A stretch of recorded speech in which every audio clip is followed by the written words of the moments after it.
O ceifador da lua cheia. Capítulo 38. Piuan abriu os olhos. Ele ainda estava preso na toca das cobras. Seu corpo ainda estava inchado. Isso ocorreu porque os venenos das cobras que entrou no seu corpo ainda não foi eliminado. Seu corpo ainda não conseguia se mover, mas havia uma boa notícia. Depois de imitar a respiração de uma cobra, ele não foi mais mordido. Elas pareciam reconhecer Piuan como uma delas. Depois de se acostumar um pouco com a respiração das cobras, Piuan começou a ter outras ideias. Não é possível combinar a respiração da cobra com a técnica de visão do trovão. Era uma ideia maluca, mas ele não achava impossível. A essência da técnica de cultivo de visão do trovão era acelerar sua velocidade de pensamentos. Assim, o aumento da velocidade do pensamento aumenta naturalmente a velocidade da reação do corpo. Ele pensou que, se pudesse combiná-lo com a respiração da cobra, poderia descobrir um novo avanço. Esses eram os pensamentos de Piuan. De qualquer forma, tudo o que ele podia fazer agora era pensar porque seu corpo não era capaz de se mover. Pensar, analisar, raciocinar e calcular era tudo o que ele podia fazer. Piuan pensou em como mesclar efetivamente a respiração das cobras usando o método de divisão do trovão. Ele adormeceu pensando nisso. Quando abriu os olhos, repetiu sua rotina de reflexão. E a partir de um certo momento, Piuan começou a combinar a respiração das cobras aos poucos com a técnica de divisão do trovão. Com sua mente, ele estava usando o método de divisão do trovão, e com seu corpo, ele respirava como uma cobra. No início, os dois métodos de respiração começaram a se misturar aos poucos. É como se a tinta caísse em uma bacia cheia de água limpa. Piuan não sabia o quão perigosas eram suas ações agora. Ele nem sabia que era uma tentativa que ia contra os princípios gerais das artes marciais. Se ele tivesse grande conhecimento sobre artes marciais, nunca teria tentado isso.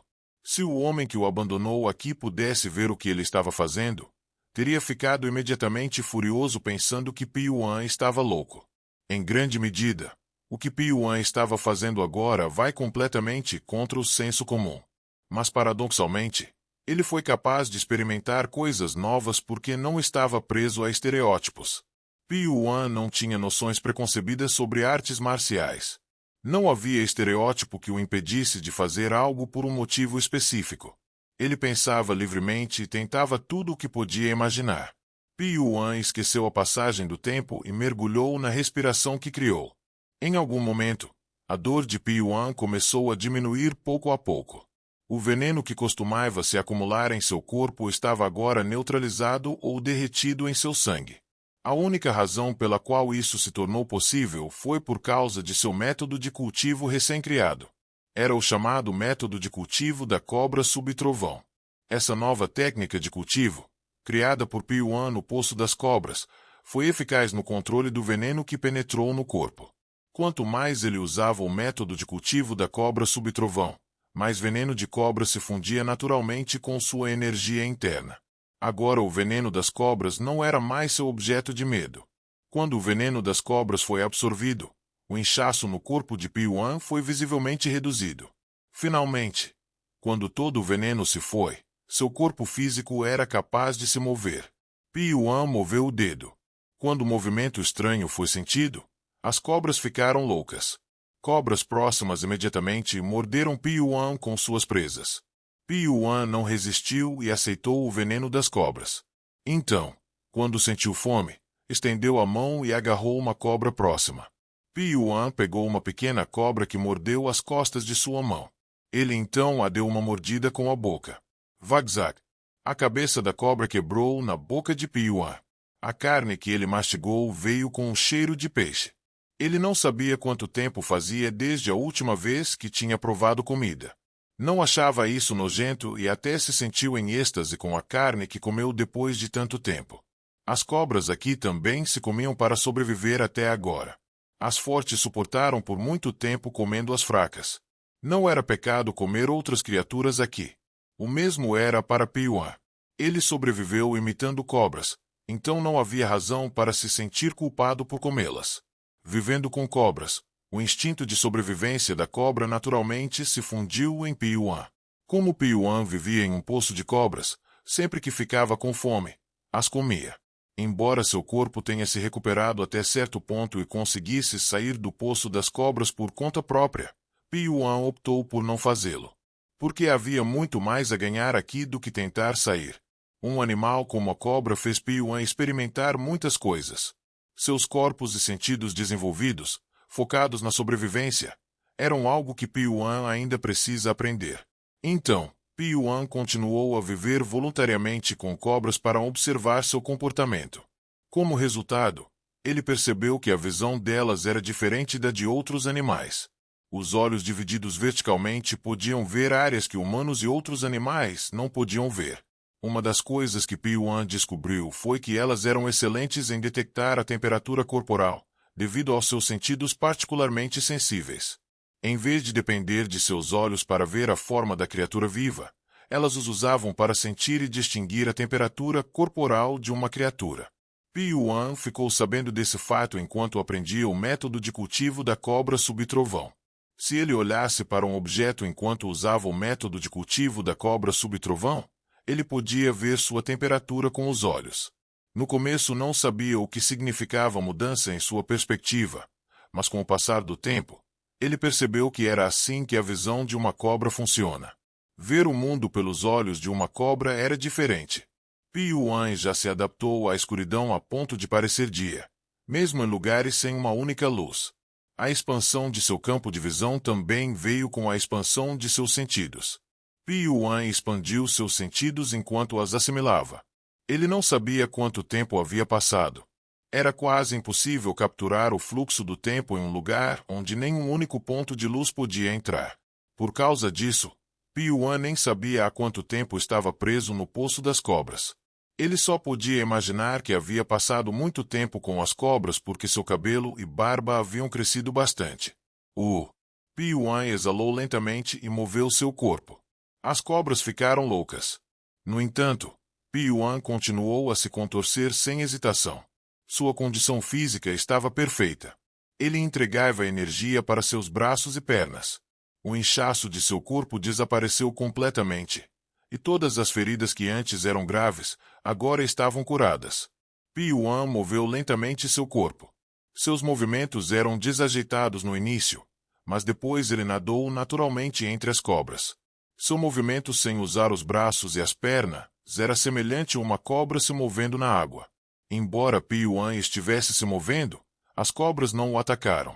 Ele estava sendo confundido com uma cobra companheira. Depois de rastejar por um tempo, Piuan colocou a cabeça para fora do Poço das Cobras. Piuan levou um momento para respirar um pouco de ar fresco. No Poço das Cobras, ele nunca pôde respirar livremente. Isso porque o ar era rarefeito. Para sobreviver, o uso do método de cultivo da cobra subtrovão não podia ser interrompido nem por um momento. Piuan saiu do Poço das Cobras usando os dois braços como apoio. Fazia muito tempo desde que colocou os pés no chão, então se sentiu estranho. Ele tinha a sensação de que suas pernas estavam definitivamente bem, mas ao mesmo tempo não estavam. Mas o sentimento estranho desapareceu rapidamente. Piuan olhou em volta por um momento.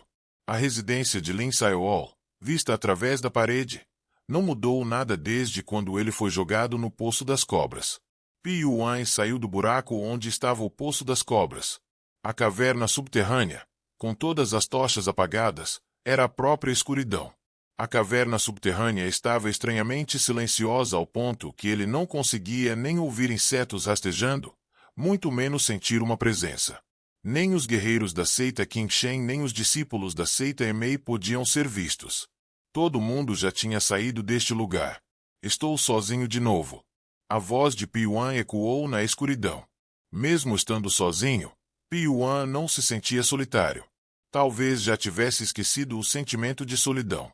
Piuan sentou-se em uma grande pedra e olhou para o espaço acima dele. A corda que ele usou para descer aqui desapareceu e não estava em lugar nenhum. Talvez os guerreiros dessas duas seitas a tenham levado.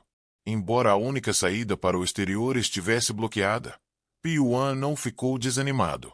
Porque ele já esperava que isso acontecesse. Sem a corda, era impossível sair. pelo menos com seu nível atual de artes marciais. Eu tenho que ficar mais forte. Quando se deparou com Mu Jeonjin, ele teve certeza. Quão insignificante é seu nível de artes marciais. Mesmo se tentasse um ataque furtivo, não havia nada que pudesse fazer para matar Mu Jeonjin. As chances de matá-lo eram extremamente pequenas. Ele tinha que ficar mais forte, para que mesmo que ele não possa realizar um ataque furtivo, seja capaz de enfrentar seus oponentes com confiança. Ele já sabia como se tornar mais forte. Tenho que utilizar e desenvolver tudo o que tenho. Agora era o dono desse espaço que estava completamente isolado do lado de fora. Ele não esperava comer uma comida deliciosa, mas comendo cobras, ele podia saciar sua fome. Isso era suficiente. Depois de pensar em algo por um momento, Pyuan começou a se mover. O lugar para onde estava indo era onde ele havia atacado e lutado contra os discípulos de Emei. A seita Emei não conseguiu recuperar os corpos dos discípulos porque eles tiveram que fugir. Assim, os corpos dos discípulos ainda permaneciam em vários lugares. Ele não sabia quanto tempo havia passado, mas a única coisa que restava dos cadáveres dos discípulos de Emei eram roupas e ossos. Os vermes comeram toda a carne.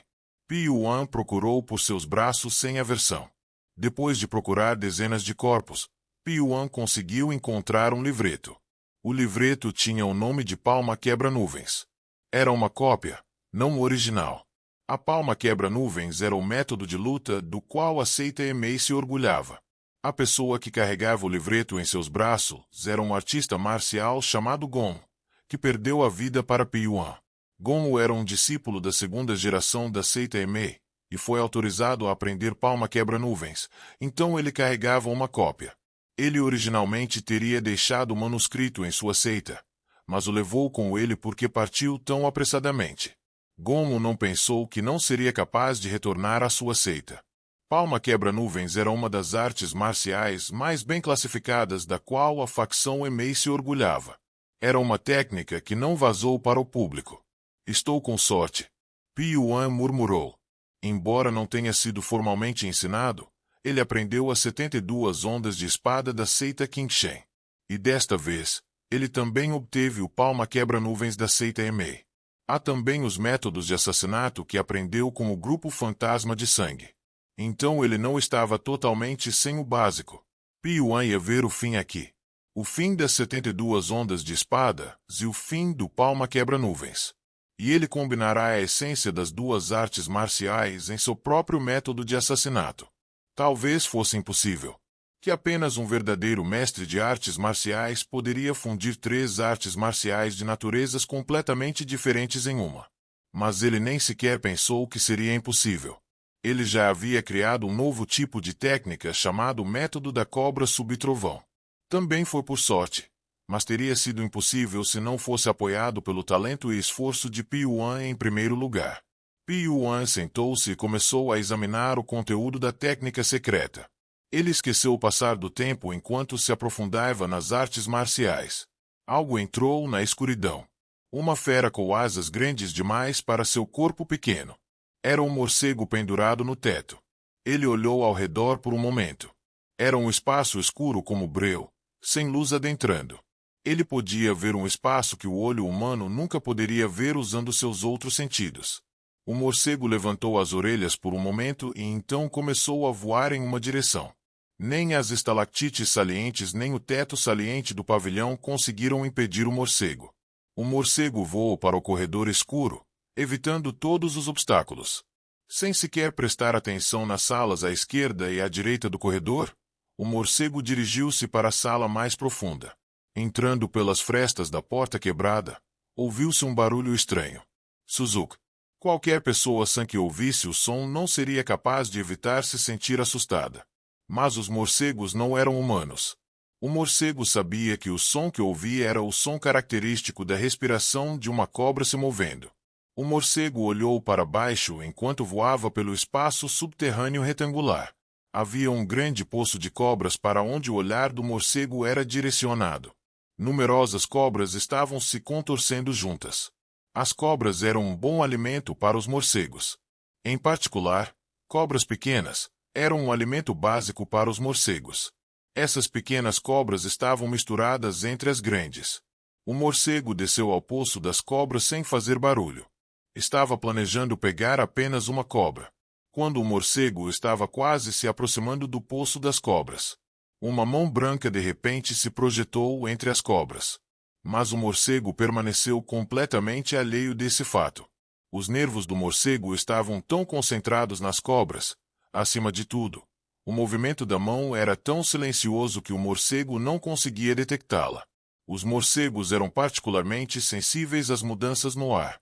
Ele usava o som para identificar o terreno, portanto, mesmo que houvesse uma ligeira mudança no ar, o morcego deveria ter sido capaz de sentir imediatamente e evitar a mão. Mas naquele momento, não sentiu nenhuma mudança no ambiente. A mão branca e pura agarrou o morcego sem fazer barulho. Foi só então que o morcego percebeu a existência da mão e começou a se enfurecer, mas sem sucesso. A mão branca o segurou com força e não soltou. Em um instante, o dono da mão apareceu através das inúmeras cobras. As cobras balançavam desesperadamente para longe do dono das mãos, como se estivessem diante de um ser terrível. Um homem com cabelos compridos até a cintura e uma barba cobrindo o peito. Ele estava nu, nem um único fio à vista. Seu corpo nu era lindo, como se ele não tivesse músculos. Se uma cobra tirasse toda a sua pele e se transformasse, uma pessoa se perguntaria se ficaria assim. O homem com o par de olhos vermelhos brilhando no escuro era Piuan. Piuan murmurou enquanto observava o morcego se debatendo em sua mão. O caminho para o lado de fora está aberto,